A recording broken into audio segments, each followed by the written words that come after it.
ඔන්න කලින් වතාවේ ගෙනාවා වගේ සුපිරි ගන් එකක් මේ පාරත් මම ඔයාලට ගෙනත් තියෙනවා. මම කලින් වතාවේ ඔයාලට අරන් ආවේ K6SE කියන මොඩල් ගන් එක. මේ පාර මම ඔයාලට අරන් ආවා Beretta 92 කියන රියල් ගන් එකේ මොඩල් ගන් එක.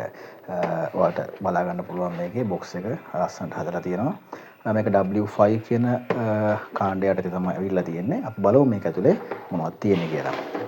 ඔයාලට බොක්ස් එක ඕපන් කරගත්ත ගමන් බලා ගන්න පුළුවන්. මේක ඇතුලේ ගන් එක තියෙනවා. ඒ වගේම මැගසින් එක තියෙනවා. මේකෙදි මම කලින් වතාවේ වගේම ඔයාලට එක්ස්ට්‍රා බුලට් 250ක පැක් එකක් නොමිලේ ලබා දෙනවා. ඉතින් මම මේ ගන් එක ගත්තොත් මම කලින් වතාවේ කිව්වා වගේ මේකත් සෙමි මෙටල් ගන් එකක්.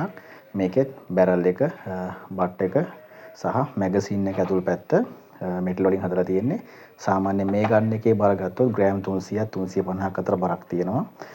ඒ වගේ මේකේ ස්පීඩ් එක ගත්තොත් FPS 150 200ත් අතර තියෙනවා. කියන්නේ කලින් ගන්නේට වඩා ස්පීඩ් එක පොඩ්ඩක් අඩුයි.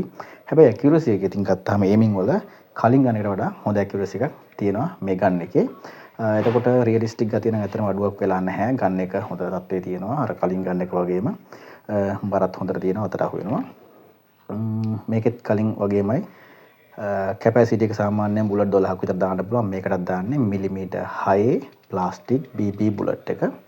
අපි බලමු මේකටත් බුලට් ලෝඩ් කරලා කොහොමද මේකේ ඒමි ඇකියුරසි එක කියලා.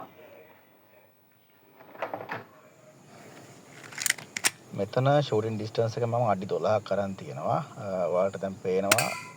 මෙන්න මේක දැන් හොඳ ඒමින් එකක් තියෙනවා කියලා. මොකද මේ අඩි 12ක් දුර ඉඳන් වුණත් අපිට හරිය ඉලක්කයට මේකෙන් ඒම් එක ගන්න පුළුවන්. ඉතින් අපි අර කලින් ගන්න එකත් එක්ක බලද්දී මේකේ ඇකියුරසි එක නම් මට ඇත්තටම හොඳා කියලා කියන්න පුළුවන්. මොකද ගන්න එක පොඩ්ඩක් ප්‍රමාණයෙන් පොඩි. නමුත් ඔයාලට මේක ලෝඩ් කරද්දී උනත් තේරෙයි කලින් එකට වඩා හොඳ ප්‍රෙෂර් එකක් මේ ගන්න එකේ තියෙනවා. ඒත් එක අපි දැන් බලමු අපේ මම කලින් පාර මෙතනදී පාවිච්චි කරේ ඔයාලට මතක ඇති පේපර් කප් එක. දැන් මේකේ මෙතන වැදිලා තියෙන විදියෙන් ඔයාලට හිතා ගන්න පුළුවන් අඩි 12ක් දුර ඉඳන් තියරත් මේ ටින් එක ඩැමේජ් වෙන්න තරම් පවර් එකකින් මේක වැදිලා තියෙනවා. ඉතින් අපිට හොඳ පවර් එකක් තියෙන ගන්නයක් කියලා මේක අපිට කියන්න පුළුවන්. ඉතින් ඔයාලට මෙතනදිත් මට කියන්න තියෙන්නේ මේ වගේ ගන්නයක් ගත්තට පස්සේ මේක ඔයාලගේ විනෝදාංශය සඳහා පමණක් භාවිතා කරන්න. ඒ වගේම සතුන්ට සහ මිනිසුන්ට හානි වන දේවල් කිරීමෙන් සම්පූර්ණ වැළකී ඉන්න. ඔයාලට මේ ගන්න එක අවශ්‍ය නම් මේ තිරේ දිස්සන අංකයට WhatsApp පණිවිඩයක් යොමු කරන්න. එහෙම නැත්නම් කෝල් එකක් දෙන්න. කෑෂ් ඔන් ඩිලිවරි පහසුකම යටතේ ඔයාලට මේක ගෙදරටම ගෙන්න ගන්න පුළුවන්. තොග සීමිත ප්‍රමාණයක් තියෙන්නේ. ඔයාලා අවශ්‍ය කට්ටිය ඉන්නවා නම් මට එනමුවක් බාර දෙන්න පුළුවන්. මට එහෙම වුණොත් ඔයාලට මේක ගෙදරටම ගෙනත් දෙන්න පුළුවන්. අපි එහෙනම් අලුත් අයිටම් එකකින් ඊළඟ වීඩියෝ එකේදී හම්බ වෙමු.